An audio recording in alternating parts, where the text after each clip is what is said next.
Assalamualaikum warahmatullahi wabarakatuh. Salam sejahtera untuk kita semua.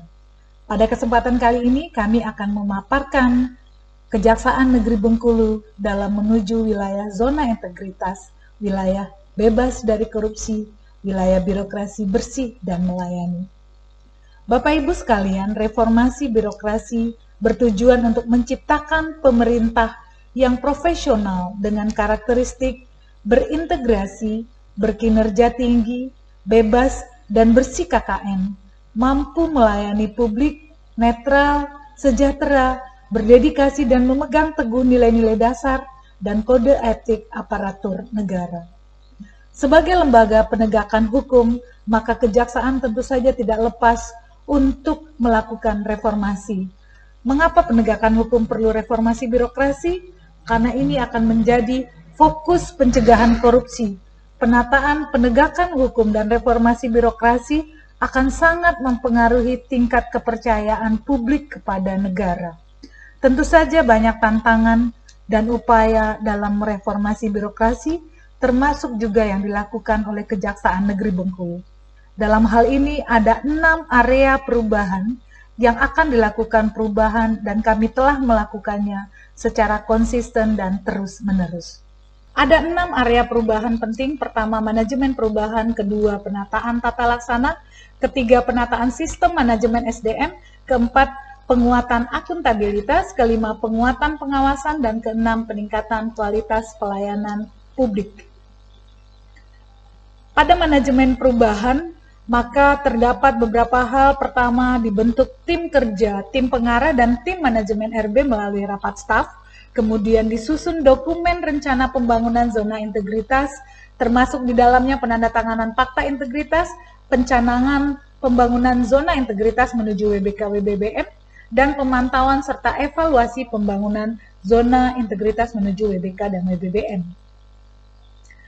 Terdapat 3 surat keputusan sebagai komitmen bersama menuju zona integritas, dan juga dokumen pembangunan zona integritas dengan menetapkan target prioritas pada setiap area perubahan.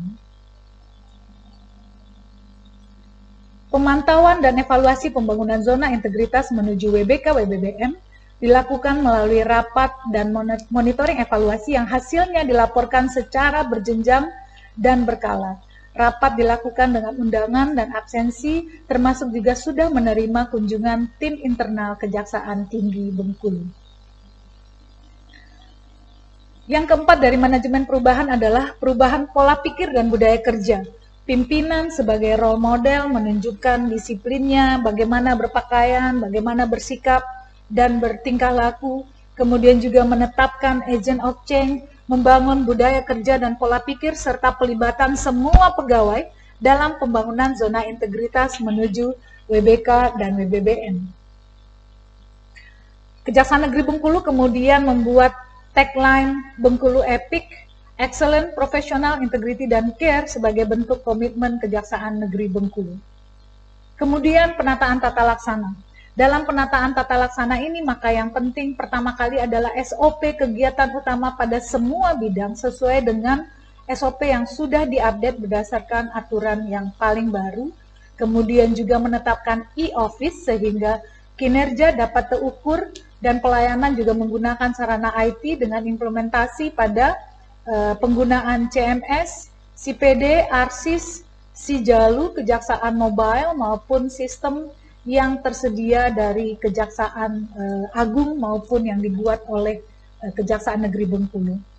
Keterbukaan informasi publik. Dalam hal ini, KIP Kejaksaan Negeri Bengkulu kemudian sudah melakukan setup atas semua platform media sosial, Twitter, YouTube, Instagram, dan Facebook maupun website, dan juga menyediakan media center dan comment center di kantor Kejaksaan Negeri Bengkulu. Perubahan ketiga pada penataan sistem manajemen SDM. Ini adalah salah satu bentuk perubahan mindset yang kemudian dilakukan melalui perubahan sistem. Pertama, perencanaan kebutuhan pegawai yang mengacu pada peta jabatan dan analisis beban kerja. Kemudian dilakukan mutasi internal untuk pengembangan atas karir pegawai.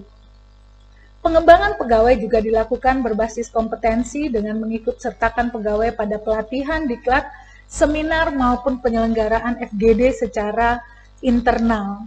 Dan kemudian juga untuk penataan manajemen SDM ini dibuat penetapan kinerja melalui dokumen perjanjian kinerja, indeks kinerja utama, dan juga sasaran kinerja pegawai. Tidak lupa tentu saja penegakan aturan disiplin, kode etik, dan kode perilaku pegawai yang diingatkan sejak awal tahun, yang kemudian juga dipantau dan dilakukan monitoring serta evaluasi. Sistem informasi kepegawaian juga menjadi penting dalam konteks penataan manajemen SDM dengan memanfaatkan dan menggunakan sarana IT yang tersedia, e-dosir maupun kejaksaan mobile. Perubahan yang keempat adalah penguatan akuntabilitas kinerja dengan keterlibatan pimpinan pada semua aspek kegiatan pengelolaan akuntabilitas kinerja dengan Rensra, Renja, IKU, perjanjian kinerja, laporan kinerja yang dibuat secara berkala dan rutin. Pada perubahan kelima, penguatan pengawasan, ini juga menjadi penting ketika perubahan dilakukan, maka perlu ada penguatan pengawasan melalui pengendalian gratifikasi yang dilakukan melalui public campaign maupun whistleblowing system, dan kemudian juga penyediaan sarana Dumas di kantor Kejaksaan Negeri Bengkulu, laporan langsung maupun melalui sarana web-based dan aplikasi WhatsApp, serta monitoring dan evaluasi atas Dumas. Kami sudah menyediakan whistleblowing system yang sudah disosialisasi dan diinternalisasi kepada seluruh pegawai dengan web-based maupun aplikasi yang tersedia. Penanganan benturan kepentingan, konflik of interest atas semua kegiatan yang dilakukan oleh jaksa maupun pegawai, maka terdapat fakta pengawasan yang menyertai atas penanganan benturan kepentingan ini, maupun penyampaian LHKPN berikutnya sebagai salah satu bentuk dari penguatan perubahan area kelima. Area perubahan keenam adalah peningkatan kualitas pelayanan publik. Dalam peningkatan kualitas pelayanan publik, maka saat ini Anda bisa melihat area pelayanan yang dimiliki oleh Kejaksaan Negeri Bengkulu. Kami menerapkan standar pelayanan, penyediaan dan penerapan layanan terpadu, penyusunan prosedur layanan, waktu layanan, biaya layanan dan jenis layanan, kemudian juga penyediaan ruang konsultasi pada sisi kanan dari gedung ini, dan area pelayanan yang nyaman serta mudah diakses oleh publik.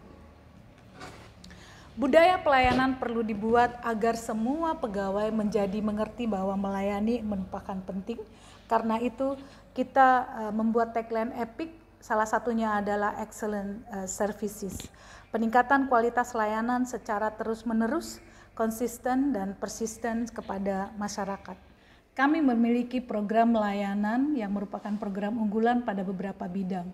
Di bidang PIDUM ada e-tilang dan pengantaran tilang melalui sarana Grab maupun POS. Di bidang intelijen terdapat layanan pengaduan masyarakat yang telah kami sampaikan sebelumnya, dan kemudian pada bidang pidana khusus kami memiliki layanan bezuk tahanan, dan pada bidang perdata dan tata usaha negara kami memiliki program jaksa masuk mall, integrasi mall pelayanan publik dengan pemerintahan Kota Bengkulu maupun pendampingan, bantuan hukum, dan konsultasi. Di bidang pembinaan kami memiliki program unggulan emas, enhancing, dan magang mahasiswa. Mahasiswa jurusan hukum yang ada di Bengkulu, maka mereka boleh magang di Kejaksaan Negeri Bengkulu. Dan kemudian salah satu program unggulan lainnya pada bidang pengelolaan barang bukti dan barang rampasan berupa pengantaran benda sitaan dan barang rampasan. Kejaksaan juga sudah melakukan MOU dengan beberapa pihak untuk melakukan pendampingan hukum. Bapak Ibu, demikian paparan kami. Kami ingin mengutip ucapan Muhammad Hatta, "Do not let corruption to become part of the Indonesian culture." Assalamualaikum warahmatullahi wabarakatuh.